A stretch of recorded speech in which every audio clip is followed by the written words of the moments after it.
নবী সাল্লাল্লাহু আলাইহি ওয়াসাল্লাম বলিয়াছিলেন,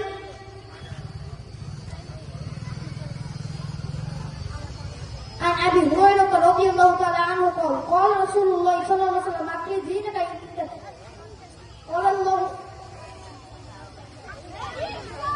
الله تعالى ادعوني أستجيب لكم الله تعالى বলেন তোমরা আমাকে ডাকো আমি তোমাদের ডেকে সাড়া দিব قال النبي صلى الله عليه وسلم إن بالله تعالى حسابه وتسعين حسبا من أحصاها دخل الجنة হযরত নবী করিম সাল্লাল্লাহু আলাইহি ওয়াসাল্লাম হইতে বর্ণিত তিনি বলেন যে আল্লাহ তাআলার 99টি নাম আছে, যে ওখানে মুখস্থ করবে সে জান্নাতে প্রবেশ করবে।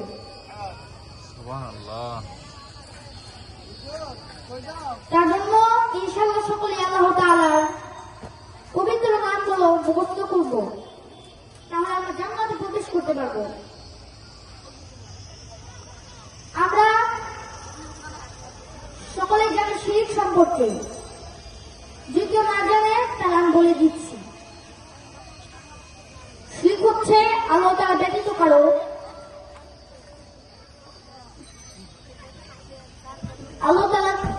কাউকে মানা, যেমন আল্লাহই বলেছে ওয়াকাবিল্লাহি ওয়া হুকুকুল ওয়ালিদাইনি ওয়া কতলুন নাফসি ওয়া শাহাদাতুল যুর। কবিরা গুনাহ হলো আল্লাহ তাআলার সাথে কাউকে শরীক করা, পিতামাতার অবাধ্য হওয়া, অন্যায়ভাবে কাউকে হত্যা করা ও মিথ্যা সাক্ষী দেওয়া। যেমন আরেকটি হাদিস আছে, সিবাবুল মুসলিমি ফুসুকু ওয়া কিতালুহু কুফরুন, মুসলমানকে গালি দেওয়া ফাসিকি এবং হত্যা করা কুফর। আপনি যদি মুসলমানকে গালি দেন সেটা ফাসিকি হবে, এবং যদি আপনি হত্যা করেন সেটা কুফরি হয়ে যাবে। কুফরি মানে আল্লাহর সাথে বেঈমানি করা। এই কুফরি থেকে আল্লাহ তাআলা আমাদের